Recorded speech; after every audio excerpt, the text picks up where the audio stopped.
As I've mentioned before, I decided to read through the Bible this time in my grandfather's Bible, the Bible that he preached from. This is a Schofield Reference edition. It's the King James with Schofield's comments. And as I'm reading the King James, I come to things that are particularly interesting to me. So I dig into them a little bit. Let me give you some examples. Job 11:20. In the King James, at the end of that verse it says, "And their hope shall be as the giving up of the ghost." Giving up the ghost shows up in Job quite a few times in the King James Version. And that was of particular interest to me because I have some posts on near-death experiences and out-of-body experiences, and from those conclude that there is a consciousness of us that is not this body that we feel, but it is us that continues to live after this body dies. So when I saw that phrase, giving up the ghost, I thought, here's a hint from the Bible, from the earliest written book in the Bible, that we have a soul that is us, that is not this body, that leaves and continues to live forever when this body dies. So I did a little digging. I looked up the verse in some other versions. In the New Revised Standard, the end of that verse is, "And their hope is to breathe their last." It is possible on the internet to go back into the original Hebrew and see what it says. When I put into a search engine Job 11:20 Hebrew, this comes up that shows the actual Hebrew words and what they mean.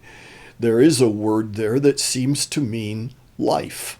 You can click on that word and it will show you in this Bible Hub page all the places where that Hebrew word is in the Bible and how it's translated by the different versions. I conclude that the phrase "giving up the ghost" is just a King James phrase. No more than that, and I can't use that phrase as I had hoped I could. Let me give you another verse to illustrate what I might call issues with King James.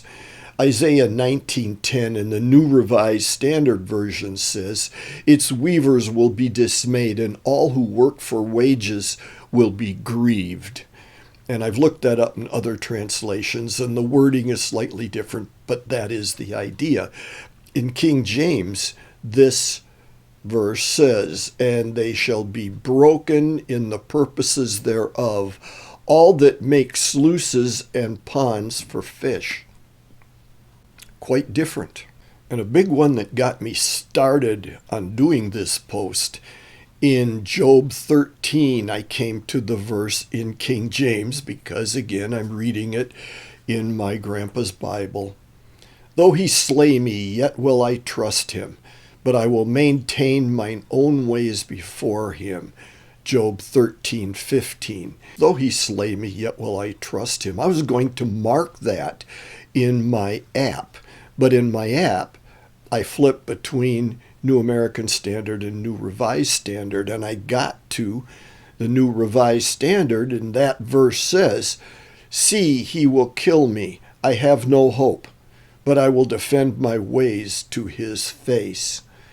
Very different. I certainly won't say that King James has no value, but I will say if you're going to make a point, a doctrinal point, a theological point from a verse, or share a verse for some kind of point you're trying to make, dig deeper. When I make these posts, I don't want to be embarrassed.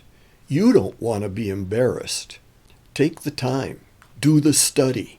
It's worthwhile doing that.